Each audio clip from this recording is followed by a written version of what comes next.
know what? I'm about to say it. Say Okay. it. Cats was a bad movie. So, I was pretty excited when I heard that Cats was coming out. In 2020, I had seen the trailer and I thought it was interesting. I was excited to hear how Jennifer Hudson was going to sound like.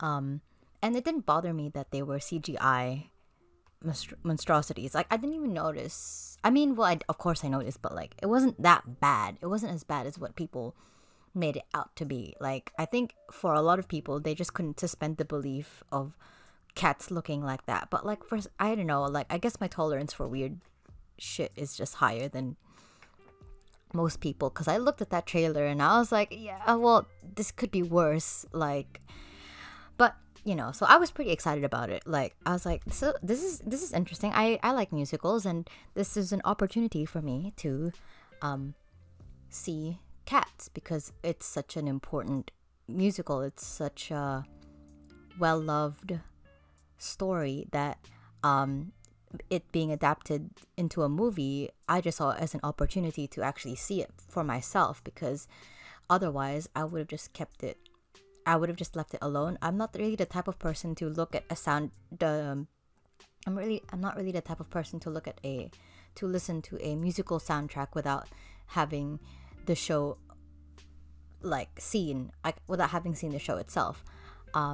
So I was honestly, I was excited about this. So I rented out the DVD for the 1980 filmed version of the musical to familiarize myself with the source material, and I watched it with my younger sister. And honestly, bruh, my first watching of Cats the musical was such a visceral experience that my initial response left such a impact on me, and I thought that this had to be the worst musical I'd ever laid eyes on. Actually, maybe the second one, because the worst musical I've ever seen is West Side Story, but that's a topic for another day. But I thought that it could not get any worse than Cats the musical, but I was wrong. I couldn't believe it could get any worse than this, but it did, and that's just the beauty of it. So here are my thoughts on the These are my thoughts on the 2020 film Cats, directed by Tom Hooper.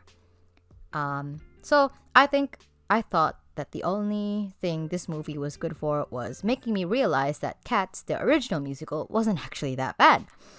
And that's a big statement coming from me, because you have no idea how much I really disliked that musical. So for me to actually have to admit that that was better than this is kind of a big deal. Frankly, I kind of started looking at the musical and started seeing new things that I didn't notice before. After I've seen the movie, what used to be flaws became things that I kind of look forward to now whenever I go back and listen to them, and that's probably in part due to the fact that I've watched a couple of video essays and I've seen other people's interpretation on it. It's refreshing to hear what people who like the musical actually think about the musical and what it means to them, because it offers me a new perspective. So that definitely plays a role in how I've switched gears with the musical. I think I've also that was also the way I've realized that I've been looking at Cats the wrong way this whole time. I think that Cats is the kind of story that transgresses structure and arcs. If you only look at it as a musical and try to squeeze a narrative out of it, you'll come out empty-handed and really frustrated, which was me when I tried to do the same thing. But once I started looking at it as a collection of cats telling their stories out to the world, trying to make their mark, trying to make a case for their worth, it makes a lot more sense. Because we're all all of us are just people trying to do the same thing.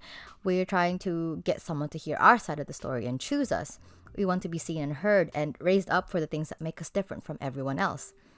And things I took for granted the first time I saw the musical shone through when they were taken from the movie. because you only notice things when they're actually gone. The sincerity of the cats, for example, as they address each other, is one of the things that I wish they kept in the movie.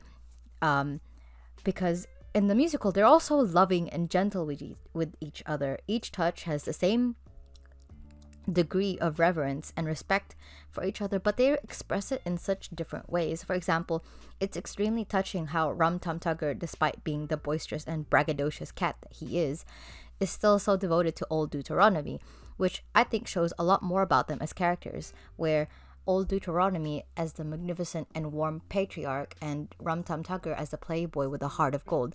And it's these little things that like made me realize that Cats wasn't a complete waste of my time. The musical, I mean. The movie remains to be seen. So this is basically a list of all the things that I liked and disliked about the movie. Because there were things I liked about the movie, but like it was just outweighed by how much I disliked everything else. So I'll start off with the positives first. So number one, changes to the plot made it more cohesive.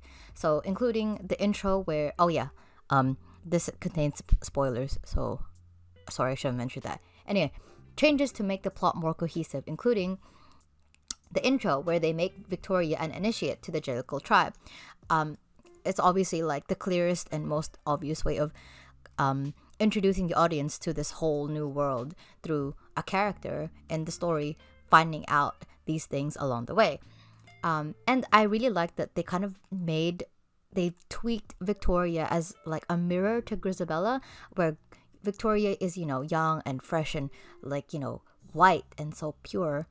And Grisabella's old and like decrepit and like dirty and like shunned. Whereas like Victoria, when she arrives, she's just like welcomed by everyone. She's like, yeah, come to our tribe. Like this, you're a Jellicle cat now. Like, it's just like, I think that was a really good choice. It definitely gives us as an audience like something of a like a plot, like definitely that was a good choice. And I really like that they've mixed her character with Jemima, who sings the few lines in memory originally. So that's the thing, like there's like a 1 billion cats in Cats the musical. So the movie did what any movie would do and like condensed it to what was really supposedly important, and that's like reduced like the characters that were there to make it less confusing, because you don't really need that many cats, or do you? That's a good question. But I think that like making Victoria like the cat was a good choice. Okay, so number 2, things that I liked. Magical Mr. Mistopheles, he was really cute. He was already a favorite when I had watched the original, and I liked that I saw more of him in the movie. It's worth noting that the musical decidedly makes it so there are no protagonists, with each cat being equally as worthy of having their own number, which is, the point of the Jellicle Ball. The movie had to sacrifice that concept in the name of shaping a plot and promoted a few characters, namely Mr. Mistopheles, as the main characters. And that's why we got to see a lot more of him. And honestly, I think he's really nice. I like his romance with Victoria. I think it's really sweet. And him in general is just very, sweet and earnest. So that I like him. Like, good kitty. Number 3, Beautiful Ghosts was a good addition. It works well in the context, as in it fits well in the movie, and I appreciate that, because if you're gonna add a whole ass new song to a musical that is like beloved all over the world, that shit better be worth it. It also adds something to Victoria as a character, because with the decision to make her a big deal, they've had to give her like an actual personality and motivation. She couldn't just stay as the ballerina that like comes on stage and dances for a few seconds anymore. Also, the combination of Taylor Swift and Andrew Lloyd Webber's writing is, I think, a good balance of new elements to the story to spice it up, but also a good level of familiarity that it feels like the song doesn't stick out like a sore thumb among these classics. It's also a good balance of the modern sensibilities that modern audiences are gonna need, while also sticking close to the soul that made the original story so memorable and loved. Number 4, of things I liked about the movie. Skimbleshanks, the railway cat, was actually a really cool number. Honestly, I was really surprised because I didn't like it in the musical because he had just come directly after Gus the Theater Cat song. And dude, sorry, I cried. I cried in the musical of Gus the Theater Cat, and I cried in the movie of Gus the Theater Cat song. So honestly, I haven't even finished drying my tears when when Skimbleshank's song comes blasting through. So the dissonance was like really off-putting, and it's really off the charts. But in the movie, there is a buffer in between that like helped with that transition, and also the tap dancing number was really cool. Like honestly, just that part where like it looks like they're trained. Like honestly, that was cool. That was cool. I'm easily impressed. Like whatever. So those are all the positives, and here is the part where I start ripping into the movie. So the negatives. Number 1, why are they talking? I would have enjoyed it more if it was sung through as it was intended to be. I think it really ruins the magic by taking you out of that moment when they start talking. I think it's also very telling that the director doesn't think the audience can handle a completely sung through musical, because Tom Hooper did the same thing with Les Mis, where some lines were spoken instead of sung. And I'm like, you coward, just make the whole thing sung through. Like, it worked in the musical, why wouldn't it work in the movie? Like, people are already gonna come into this being like, yeah, they're singing cats. Like, they know that they're gonna sing. Just go all the way. Whatever. 2, oh my god, the awkward like hissing, like what? Oh my god, that was so bad. Like bad kitties, bad. I hate it. Okay, moving on. Number 3, magical Mr. Mistopheles. So I liked him, but I also some changes I didn't like. So I didn't like how he produced Old Deuteronomy, because I felt like it was, compared to the musical, it was so lackluster and lame. In the original, it was like really grand and actually magical, but that largely hinges on the fact that because it was a live action show, a magic trick like that actually is impressive, whereas the magic had already kind of consistently existed throughout the movie. So like him doing this amazing thing doesn't have the same weight, the same impact, because every 5 seconds fucking McCavity pulls. Okay, number 4, why does McCavity have superpowers that he can just rip people out of thin air, and that he can transport from one place to the other? That's freaky, that's weird, like, and not in a good way. It's like, I don't know, it doesn't add anything. And like, sure, you can add the subplot that he kidnaps people, but like, whatever. Number 5, the mixing of the sound was kind of weird. It was difficult to hear what they were saying most of the time, and this is coming from someone who kind of has an idea of what's supposed to be going on. I've already seen it and knew what the plot was going to be. Imagine if you were going in there completely blind. And I watched it with a friend who did go in there completely blind, and she didn't know what was going on half the time. Like, another friend of mine also pointed out the problem for many of the singers and actors of the movie, and it's that they do not enunciate properly. So their syllables get mumbled and chewed up in the chaos. There's already a lot of shit going on, and the mental capacity that you need to like fathom the complex like narrative and like the intensity of what's going on all the time on the screen is already being used up. You don't have the spare energy to have to try and strain and like figure out decipher what they're actually trying to say. Like, why is that such a feat? Like, can you imagine, the bar is so low, it's like, yeah, make it so that people can hear what you're saying. What the frick? Oh my god. Okay, number 6, Jenny Annie Dots, and her entire number was indescribably terrible. I know that Rebel Wilson can sing better than that. I know it because I saw her in Pitch Perfect and she was good.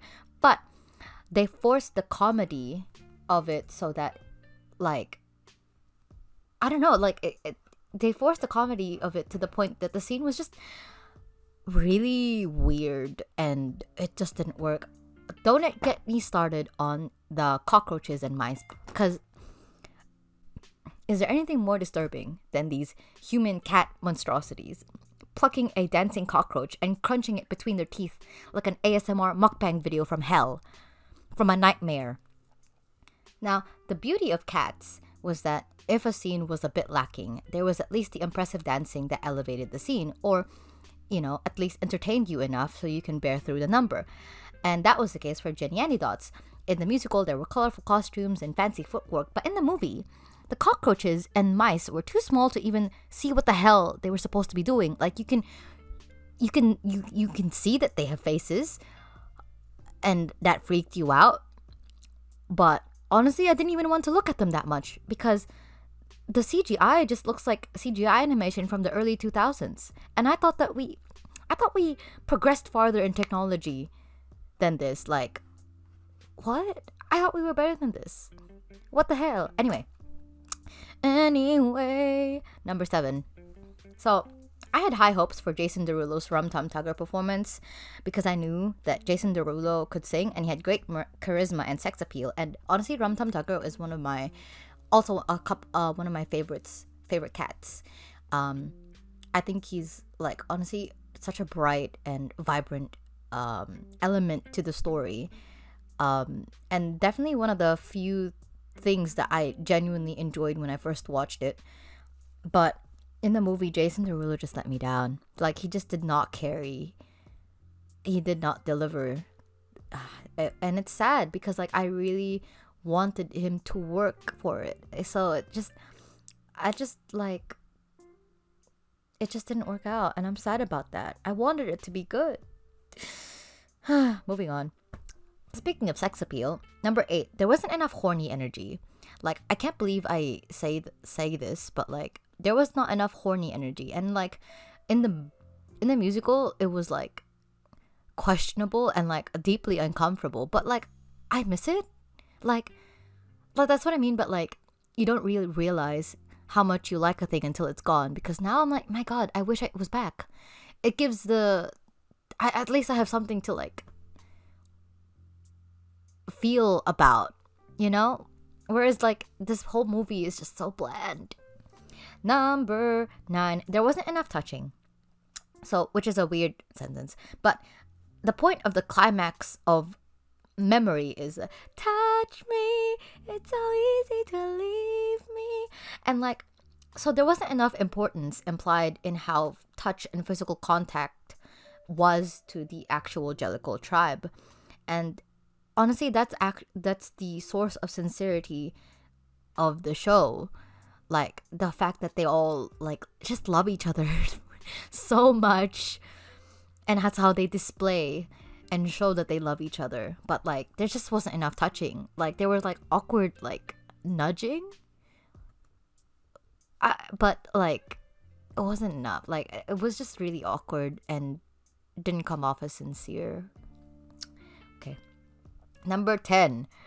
McCavity's entire character is just lame. In the musical, he was a mysterious and strange force of nature, but here, he's just a really lame second grade villain. Like, he's just, like, everyone tries to build him up to be, like, this terrible, terrible guy, but, like, he kind of just comes off as, like, a mustache twirling, like, a villain who, like, ties someone to, like, a rail. And, like, sorry, there's a scene where he's trying to make old Deuteronomy walk the plank, and it's just so bad. Now, I'm not saying that, like, mustache twirling villains aren't good or are bad, but, like, they just, like, that's not what they were going for, and you could tell that that's not what they were going for because it sucks. Anyway, moving on. Number 11. I wish they didn't demonize Mungo Jerry and Rumple Teaser like that. In the musical, they were just played off as a bunch of wily young rascals getting into crazy shenanigans, and they were one of my favorites too. Like, their songs were really cute, and in the filmed stage musical, I love their accents. They're so cute and charming. They were in the musical, they were just very immature cats. Like, having a bit of fun. So their antics came across as, endearing and, playful. But in the movie, they kind of aged them up. So they kind of become criminals who were accessories in kidnapping and attempted murder. Nice. Love that for them. Yeah, no, sad. Number 12.